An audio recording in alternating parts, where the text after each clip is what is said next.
Hi and welcome to True Crime, a channel dedicated to the dark underworld of criminal activity carried out by gangsters, mobsters, cartel leaders, and others. Let's get started. The early days. Jeffrey Dahmer. Joyce and Lionel Dahmer's first child was born in Milwaukee, Wisconsin on May 21, 1960, just before their first wedding anniversary. There was a very happy period. When Jeff was born, it seemed like everything was brand new, incredibly delightful, and joyful. Jeff developed into a kind, intelligent child who enjoyed running around, wrestling, and acting goofy for the camera. Also, he enjoyed playing with children and was extroverted. Father of Jeff finished his chemistry degree. Lionel moved his family to Ohio after finishing his study and receiving a PhD in chemistry. The family moved there 3 times before settling on a roughly 2-acre forested spot an hour south of Cleveland. At this point, Lionel began to notice that the formerly outgoing child Jeff had grown aloof and introverted. He now seemed uneasy in social situations and didn't feel comfortable. The Dahmers allowed Jeff to pick the name for their second kid because they believed that Jeff needed to feel more connected. David is the name of Jeff's brother. When Jeff was 7 years old, he received a puppy named Frisky, whom he cherished. They were worried about his shyness and inferiority mentality at the time, but he was very relaxed around people he knew or his new pet, the boy who lived next door. Lionel pushed his son to participate in pursuits that would let him socialize with other children. In an effort to drive Jeff into a forced interaction with other people, they made an effort to include Jeff in such activities. Father and son worked in gardens on the weekends and bred sheep for forage fair competition. When Jeff was 10 years old, his mother was hospitalized and given anxiety medication. As a result, his parents' marriage began to experience difficulties.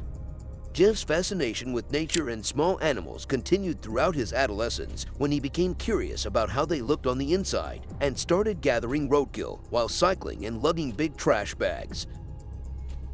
Jeff hunted for dead animals. Jeff inspected the creatures he had gathered as roadkill in the quiet of the backyard woods. He was looking inside animals, among other things. I'm now firmly convinced that this was the start of his downward spiral and that it was caused by puberty. At the same time that hormones started to play a part in this awful mixture, teenage Jeff's sexuality was developing. He was beginning to realize that he was only sexually attracted to men, but his thoughts of sex with men began to mix with fantasies of killing and dismembering another man. These fantasies excited him, but they were unspeakable. How everything started going downhill. The first time Jeff's fantasies came true, he planned to use a bat to strike out at a passing jogger and then lie down next to him. However, the day he decided to wait for his victim, the jogger didn't pass by, and Jeff never tried to pull off this stunt again.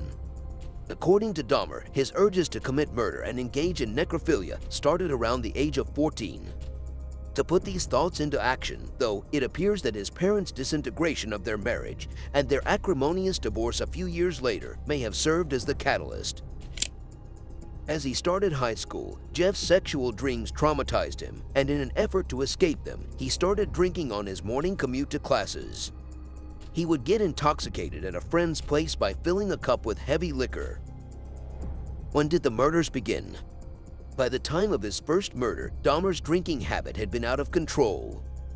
In June 1978, just a few months after receiving his high school diploma, Dahmer picked up hitchhiker Stephen Hicks and took him to his parents' house where he killed his first victim.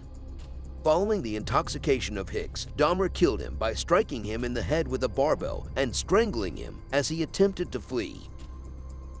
The first victim of Dahmer was cut into pieces, put in plastic bags, and buried not far from his parents' home. He later discovered the body, broke up the bones with a sledgehammer, and scattered them across a valley that was covered in trees. He left Ohio State University after just 1 quarter because his recently remarried father advised him to enlist in the Army. Dahmer enrolled in the end of December 1978, and soon after, he was sent to Germany. He was discharged from the Army at the start of 1981 because of his continuing drinking problem. Dahmer is not believed to have killed any more people while he was a member of the military, despite German authorities investigating potential links between him and surrounding crimes at the time. After being released from prison, Dahmer returned to his house in Ohio. When Dahmer was in prison later that year for disorderly conduct, his father moved him to live with his grandmother in Wisconsin, but his drinking problem persisted, and he was arrested for indecent exposure the following summer. In 1986, he was sent to prison once more after two kids accused him of masturbating in front of them. He received a probationary period of 1 year. Stephen Suomi, his second victim, wasn't killed by Dahmer until September 1987. Dahmer eventually woke up to find Suomi dead and without any memory of what had transpired the previous night. After checking into a hotel room and having a few drinks, he bought a large suitcase and used it to transport Suomi's body to his grandmother's basement. He masturbated on Suomi's body while dissecting it there. Dahmer's grandmother didn't become tired of her grandson's late nights and drinking until he killed two more people there in 1988, at which time she made him leave the property even though she was oblivious of his prior activities. Dahmer's victim count swiftly rose from 4 to 17 in the 2 years that followed. He developed rituals as he progressed, experimenting with chemical disposal techniques and frequently consuming the flesh of his victims. Also, while the victims were still alive, Dahmer attempted crude lobotomies by drilling muriatic acid injections into their skulls. On July 22, 1991, Dahmer was found and his murderous spree was put to an end. The body pieces found in Dahmer's refrigerator and the Polaroid were found to be inseparably connected to his horrific murdering spree. When two Milwaukee police officers picked up Tracy Edwards, an African-American man of 32, who was wandering the streets with shackles dangling from his wrist, they were sent to Dahmer. They chose to investigate the man's claims that a strange dude had drugged and restrained him. As they arrived at Dahmer's house, he offered graciously to take the keys for the handcuffs. Evidently in the bedroom was the knife that Dahmer reportedly threatened Edwards with. As the officer entered to confirm the story, there were Polaroid photographs of severed bodies lying around. Dahmer was defeated by the police. Dahmer admitted to the murders when being questioned by police, but he initially pleaded not guilty to all counts.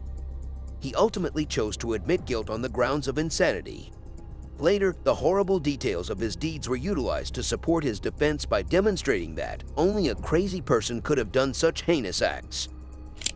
The jury agreed with the prosecution's assertion that Dahmer was fully aware of the evilness of his actions, yet still chose to carry them out. On February 15, 1992, after over 10 hours of deliberation, they returned and declared him guilty but sane of all charges. He received a sentence of 15 lives with the possibility of an extra 16 lives added in May. Despite first being separated from the other prisoners, Dahmer appears to have adjusted to life in jail successfully. In the end, he convinced the guards to permit him to engage in more interaction with the other inmates. His father had sent him books and images that introduced him to Christianity, and the Columbia Correctional Institution allowed him to be baptized by a local preacher.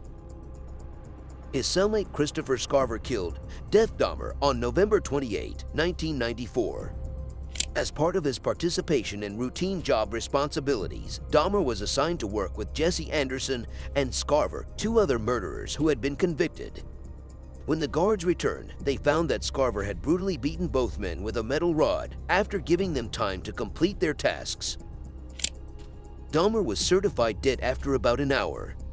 Scarver talked about his reasons for killing Dahmer in an interview with the New York Post in 2015. Scarver asserted that he was worried by Dahmer's practice of fabricating severed limbs out of prison food in an effort to frighten other inmates in addition to his atrocities. Before killing the two men, according to Scarver, he questioned Dahmer about his wrongdoings after being made fun of by him and Anderson while on duty. Thank you for watching another amazing video from our true crime team. Like, comment, and subscribe. And stay tuned to our next real-life true crime video.